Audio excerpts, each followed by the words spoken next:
Hello everyone! So, this is a video I've wanted to make on this channel for some time now. A personal top 30 best of the year list where I rank and review my personal favorite movies that came out in their respective years. Basically a more lengthy version of the 2023 compilation I put out last year. I am thinking of redoing that at a later date, but today I'm just going to be sharing with you some of my all-time favorites from the most recent cinema year, 2024. This list contains every 7 out of 10 and above movie that I watched last year. So if you have a movie that isn't on this list, sorry I didn't watch it. But I hope you enjoy the video regardless. Here's my top 30 movies of 2024.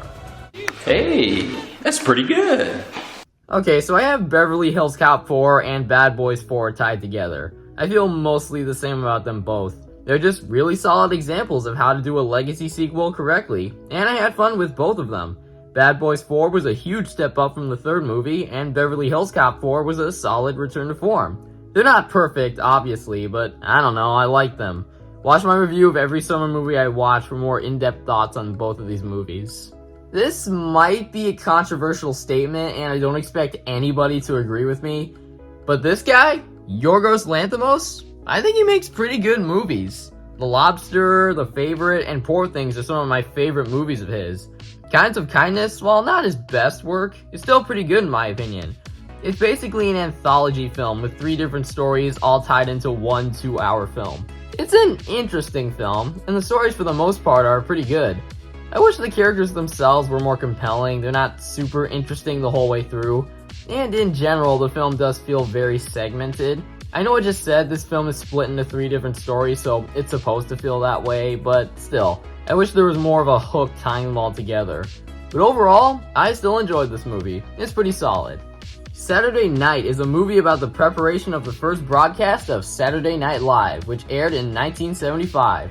It follows producer Lorne Michaels and the rest of the cast all scrambling together during the last 90 minutes before airing. As someone who grew up watching a lot of Saturday Night Live skits, I had a pretty good time with this movie. It's a really sweet and of course hilarious homage to one of the most popular long-running shows of all time. The cast in general is a nice mixture of comical and charming. Maybe it can get a little too unhinged at some parts, but it's still a really good time, especially for people who love Saturday Night Live. Aliens is a franchise filled with many ups and downs, many peaks and valleys. This year was when I marathoned the Alien movies for the first time. From the first 2 movies, to the prequel movies, to the most recent installment, Romulus. There's still 3 and 4, but I heard those were aggressively mid, so I'm not sure if I will get around to watching those. Sorry, not sorry. Anyway, on to Romulus. It's pretty good. I liked it. It's no Aliens 1 or 2, but still good. Multiple sequences had me gripped on the edge of my seat, which helped it from ever getting boring. The characters were likable, the kills were very gory as expected. The final 15 minutes in particular was some of the craziest stuff I've ever seen in a movie in quite some time. Some parts were a little formulaic and play the alien survival plot pretty straight, but I'd be lying if I said it wasn't effective in a vacuum. I can imagine this being a good entry point to the series for newcomers, but speaking for preference sake, please seek out the original 2 first. Still enjoyed the movie.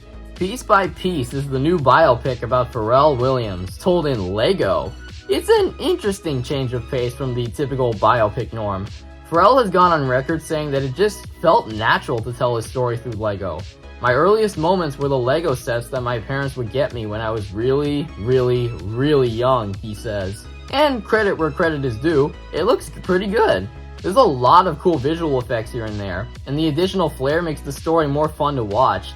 I thought Pharrell's story was pretty interesting. I liked all the celebrity singer cameos. And I'd be lying if I said I didn't start singing to 1 or 2 of Pharrell's songs. I actually listened to quite a lot of them as a kid. So yeah, pretty good film, not the absolute most impressive thing in the world, but it's solid, and I can definitely appreciate it for trying something new. But for the love of Pete, we really need a real Lego Movie sequel right about now. Twisters is another movie I've talked about before in my summer movies review video. I think mostly the same about it as I did last time. It's an exciting story and the main character has a pretty solid arc. I love Glenn Powell a lot, obvi, and there are some really heartbreaking sequences. Also, I watched this movie in D-Box seating, which made the experience doubly fun. Good movie all around. A Quiet Place Day 1 is pretty solid. I don't think it's a masterpiece on the same level as some of the other thriller movies I watched this year, but it's still an exciting thrill ride. The kills were gruesome, and the jump scares got me a few times, as expected, but I think the biggest standout of this movie is Lupita Nyong'o. The main character she plays has a solid enough arc, but the performance really seals the deal. It takes a lot for an actor slash actress to not speak a single word throughout the entirety of the film, and she delivers probably one of my favorite performances from her? Maybe? It really was that well done. So yeah, good movie. Watch my video for more information. Great! I mean, I can't just not include Furiosa here. I'm not even that big of a Mad Max fan outside of this and Fury Road, and yet I still really liked it. I had a really good time with it. I don't think it's as good as Fury Road, but I'm pretty sure that was the point. That movie was just bonkers for the sake of it, while this one tells a more personal story about Furiosa trying to find her way back home, all the while being thrust into a non-stop battle. The performances were great, with my favorite of course being from Chris Hemsworth. The cinematography and action are good. I don't think I need to tell you much from that front. I wish it was paced better with less starts and stops during the first half hour or so, but overall, I still found myself engaged the whole way through. How did this both bomb and not get any nominations at the Oscars? Like, seriously. The best movie in the Transformers franchise came from the guy who directed Toy Story 4, who would have thought? Anyway, yeah, I had a blast with this movie. It isn't perfect, obviously. Like, I think it was trying a bit too hard to be funny because some of the jokes felt too desperate for me. This is kind of how I felt for the first half or so, but man, does it really make up for it once the chaos gets started. I love everything with Optimus and Megatron, and the way they turned from best friends to mortal enemies was both believable, since I pretty much knew what was to come later on, while at the same time shocking, especially with the "I'm done saving you" line that's everywhere over the internet. Overall, this is way better than like 90% of the live-action Michael Bay films. If you're one of those people who kinda sticks their noses up at the Transformers movies like I do, give this a watch. You'll be pleasantly surprised. I'm honestly surprised at how much I loved We Live in Time. It's such a rich and beautiful story about love and loss and achieving one's dreams no matter how big or small. And I'm shocked at how much chemistry Andrew Garfield and Florence Pugh had with each other. Sometimes the story can be a bit hard to follow since everything that happens is very non-linear, but I still love this movie. Oh baby, it's Sonic 3 time. I don't have a ton else to say about it that I haven't already said. It's just really good, and you know that already. I honestly don't really see them topping this one, but you never know, they could. And even if part 4 isn't as great as I hope it will, we'll always have this movie to look back on. Yup, it's Deadpool and Wolverine. Already talked about it in my summer movie review, then talked about it again in my $1 billion movie ranking. It's still really good, and I've rattled about it long enough already, so you can check out my more in-depth thoughts on it in those videos. Hitman is a weird movie, but in a good way. It's part comedy, romance, and crime thriller, but it's somehow able to fit neatly into each of those genres, resulting in a surprisingly strong piece of original work. Glenn Powell does a really good job acting in this. He really has been in a lot of recent movies. In this, Top Gun 2, Twisters, which we just talked about, and he's no different here. He plays a really strong main character.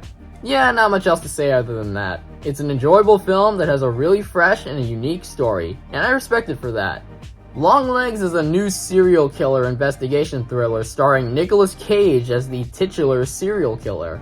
Often we like to talk about throwback action serial killer films. This film is a cute nod to that era, while also having its own distinct flavor and style.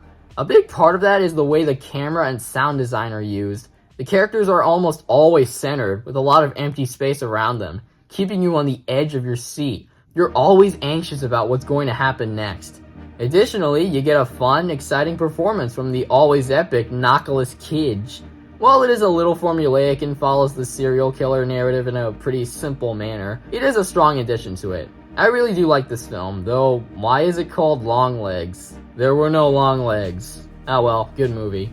Nickel Boys is about the friendship between two young African American men navigating through a reform school together in Florida.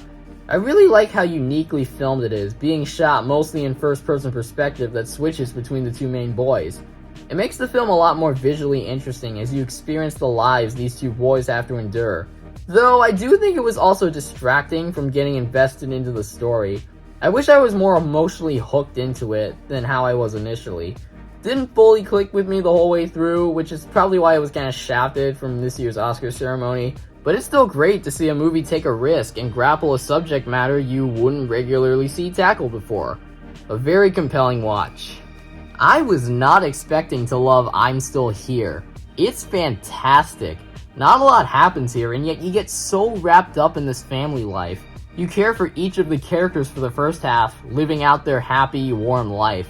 But at the same time, you know that it eventually won't last much longer.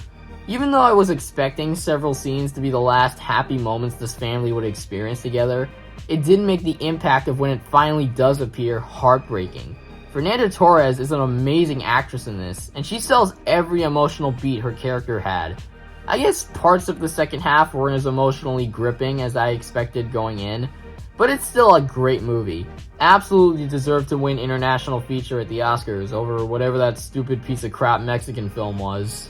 I mean, come on, you already knew Wicked was gonna be on here. I'm still extremely shocked at how good it is. It single-handedly launched an obsession over a musical I've known about for the longest time and never really cared for until now. And seriously, everywhere I go, everyone is singing the ah part of Defying Gravity. That's the magic of cinema, baby. Yeah, not much else to say. Shockingly great performances, excellent music, amazing cinematography. You definitely owe it to yourself to seek out this and the original musical if you haven't already. Why do I suddenly like Ariana Grande now?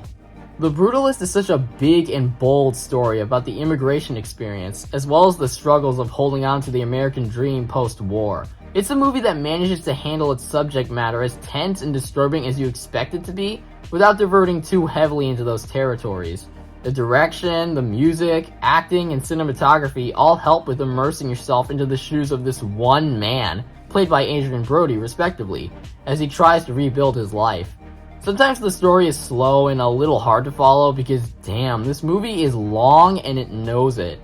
3 hours and 35 minutes. Almost 4 hours long. And I've seen Killers of the Flower Moon, which is equally long. But it's still a really great, gripping experience. Would you call it a coincidence that I watched The Apprentice on Election Day? But seriously, this is a movie that takes a unique perspective on a touchy American subject not normally discussed by society. It builds off of facts we're already familiar with about Trump, but plays with the tone and structure of it, not just to create a straightforward orange man bad narrative, but also to slowly depict how Donald Trump became Donald Trump. Not just showing the evil side of him, but also the more human side. The acting, of course, is fantastic, with Sebastian Stan and Jeremy Strong especially delivering stellar performances. The story is great. It all surprisingly manages to work for what the movie's trying to do. I really liked it. A Real Pain is about two Jewish cousins who go on a tour through Poland to pay tribute to their recently deceased grandmother. Jesse Eisenberg, of course, is the awkward one who isn't fully able to communicate with other people, and Kieran Culkin is the lively, charming one who just can't help his oftentimes overly positive attitude. It makes for a movie both funny and heartbreaking, what with the clash of these two cousins and their personalities, and also as they try to reconnect with each other. It was certainly a pleasant surprise for Kieran Culkin to be the biggest standout actor. I like that he won for Best Supporting Actor, even if Jeremy Strong and Edward Norton were better, and I hope he's an incredible star in the making. Sometimes the story is a little slow and could have used more subtlety, since I think the message was a little too spelled out for us rather than shown. But I still really like it. Oh, c'est fantastique! You know, back when Challengers came out, I felt like the conversations of this being a masterpiece and one of the best movies of 2024 were a little overblown. But with that said, yes, it is a masterpiece. I did not expect this movie to be this good. If you go in expecting it to be another sports drama, that's not what this movie actually is. It's a character study of 3 toxic people. None of them are likable, they're not characters you want to root for in the end, but that's what makes it interesting. You're just watching these characters and their motivations throughout the movie get tested in this sort of love triangle. And the specific personality types make for a fresh, strong story. Zendaya and Mike Feist in particular deliver probably some of my favorite performances of the year, maybe? They really were that strong in this. A couple parts were a little uncomfortable for me, but it's still a great film that's able to take a genre we've already seen before and make something new and different out of it. I would absolutely call this one of the best movies of 2024, even if, the Oscars can't. I'm shocked that Sing Sing barely got anything at the Academy. It's so damn great. It's about a theater program held at the Sing Sing Maximum Security Prison, and we get to see each of these prisoners coping with their struggles and insecurities by expressing themselves through the art of theater. I find it especially unique how most of the actors in this movie are actual former prisoners just playing themselves, showing how much of an impact live stage performances have had on them. The power of theater can really change a man, acting or singing. And I should know, being part of several high school theater productions, it's about time we've had a positive prison movie for a change. Absolutely something special that you should really check out if you haven't already. Yup, it's Inside Out 2. I have a whole video talking about this movie, so you can check that out for more in-depth thoughts. My opinion still stands. I still think it's a great film. Probably the best and last good Pixar sequel we'll be getting for a while. Go watch it. DD at first glance is a pretty typical coming-of-age teenage film, but a very well done one in execution. This is a movie that, on one hand, takes place in the age of the internet, with social media and old-school YouTube, but it's also a story about isolation and self-hatred, as the main character tries to separate himself from his family and their Asian heritage. I cringed so many times throughout this movie because of how much I related to the main character, so it did its job really well. It's a movie that manages to be both charming and sad, sucking you into the unfortunate story of this kid as he tries to be something he's not for the sake of approval, and gets his life completely messed up. This is a really great film that I highly recommend to anyone, especially teenagers around my age. There's a lot for people to get out of and connect with. Please seek this one out. Anora is a movie about a sex worker who finds love that is ultimately forbidden, transitioning from a cute and quirky rom-com to extremely devastating and powerful. The name Anora itself signifies honor based on its Latin origin, but within the film it ironically contrasts with the protagonist's complex and troubled life, highlighting the struggles and lack of self-worth she has despite the positive meaning of her name. It makes for a really compelling watch, with such a great balance of amusing humor and profound sadness all the way.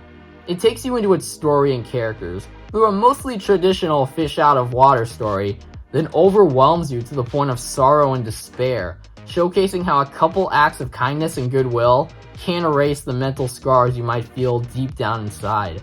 Mikey Madison is an absolute star in this film. I think her character is a little bit underwritten, but that doesn't change the fantastic performance she puts on display. Absolutely incredible. This, coupled with his other film, The Florida Project, solidifies Sean Baker having a strong career in the film industry. Did it deserve to win Best Picture, though? I prefer a certain other movie we'll get to eventually. But this is still definitely one of the best films of the year.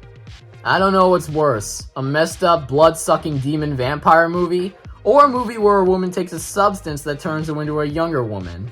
Yeah, I kinda have Nosferatu and the Substance tied. I don't know which one is better, but both of them are bangers, so let's talk about them. First is Nosferatu.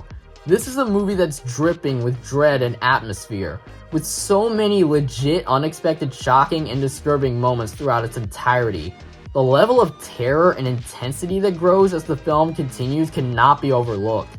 It feels like such a fully realized vision, taking a relatively simple story of a woman who slowly becomes more and more haunted by the vampire, and making an experience that remains compelling and gut-busting the whole way through. And it also helps with every central performance being super on point. Willem Dafoe and Nicholas Hoult are great as usual, but Lily Rose Depp was the star of the show. I believed every bit of her haunting performance, and the same absolutely can be said with Bill Skarsgård, incredibly imposing with such gleaming horror. Jeez, I don't even know what else to say about this movie. Go watch it. Robert Eggers is a fantastic director. Definitely gonna be binging some of his other movies depending on my free time. Then there's The Substance, which is in a whole other league of its own. It's basically the equivalent of real-life celebrities performing unnecessary plastic surgery on themselves, just taken to the extreme. And I loved the freaking heck out of it. Everything in this movie, from its subject matter to its humor, makes you able to buy every single wacky idiosyncrasy that unfolds, while also telling a strong story that directly aims at Hollywood's and society's unreasonable beauty standards for women. Demi Moore absolutely sells the experience and delivers a lot of sad moments in this related to that touchy subject.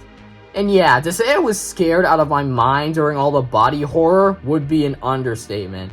There were so many parts that I did not expect to happen, and I was glued to my couch during the beginning and especially the end. I love that this received a ton of nominations at the Oscars. It 100% deserved everything. Super good film. Again, these two are neck and neck with each other, so I'm not sure which one is better. Right now, I'm probably leaning more towards The Substance, but maybe tomorrow I'll be on another Nosferatu kick and say that one is better. Either way, they're both great, and there's very little wrong with either. Chances are, you knew Dune Part 2 was gonna be this high. I just couldn't forget it on my best of the year list, even if the Academy did, sadly. At least it got VFX and sound, those are well deserved. Anyway, I honestly don't really know what else there is to say about this movie that you haven't already heard. It's fantastic. Like I said in my initial review, this is a much more exciting and emotional story from beginning to end. The first movie was all about laying the foundation, introducing us to the world, story, and characters. But this movie uses those elements that worked before and expands upon them in such a natural way. Every bit of it is just as engaging as before, but with a far more exciting story that pays off all the build-up that was established. I got a lot more invested in the relationship between Timothée Chalamet and Zendaya. Both performances were absolutely phenomenal, and Timothée Chalamet is definitely a star in the making in both this and that other movie he was in that came out in 2024.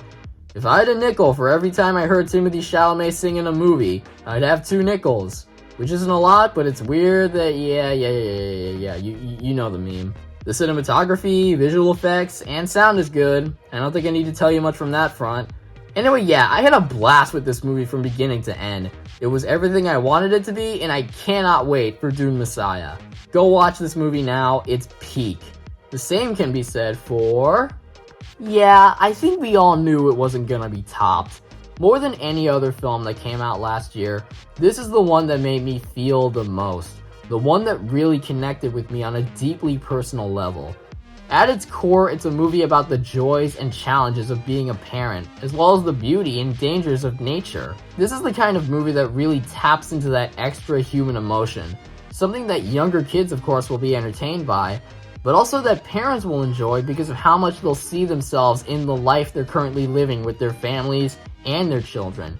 Every single sequence, every single character moment, every single plot beat matters, setting something up later on and paying it off in such a satisfying way.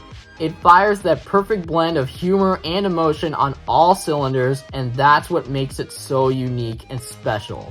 A simply fantastic film. Easily my pick for the best movie of 2024. It feels good to see DreamWorks hit a home run again. So that's my top 30 list of 2024. Overall, I'd say 2024 was a pretty good year for cinema. I don't think it was as good a year as 2023, since that year gave us bangers like Oppenheimer, Barbie, Killers of the Flower Moon, Asteroid City, Boy and the Heron, Anatomy of a Fall, Poor Things, Past Lives, Iron Claw, Spider-Verse, etc., etc. But there were still a ton of pleasant surprises to be found this year. And so I'd say it was a pretty good year for movies. Very good. We'll see how the world of cinema fares as 2025 continues. Thank you for watching. Oh, and Amelia Perez can go burn in hell. Men to woman, or woman to men. Man to woman. From penis to vagina.